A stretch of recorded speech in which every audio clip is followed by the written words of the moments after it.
Sebulan ditinggal ibu, Amanda Manopo ungkap rindu ingin kenalkan seseorang yang membuatnya nyaman. Aktris Amanda Manopo curhat soal kerinduannya pada almarhumah ibundanya, Henny Manopo. Dalam laman Instagram cerita miliknya, Amanda Manopo masih merasakan kesedihan sebab banyak aktivitas yang belum dilaluinya bersama. Tak hanya itu, pemeran Andi dalam sinetron Ikatan Cinta ini juga menyebut belum sempat memperkenalkan seseorang yang saat ini membuatnya nyaman. Namun, ia tak menyebutkan siapa sosok yang dimaksudkannya itu.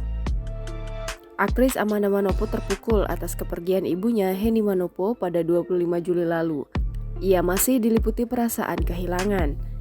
Sebagai kakak, Angelica Manopo tahu betul perasaan Amanda Manopo. Meski masih diliputi kesedihan, Angelica mengaku bangga melihat Amanda tetap beraktivitas melakukan semua tanggung jawab pekerjaannya seperti biasa. Angelica memilih tidak menanyakan langsung kabar dan perasaan Amanda setelah ditinggal ibunda.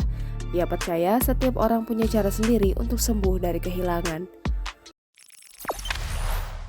Jangan lupa subscribe, share, komen, dan like ya!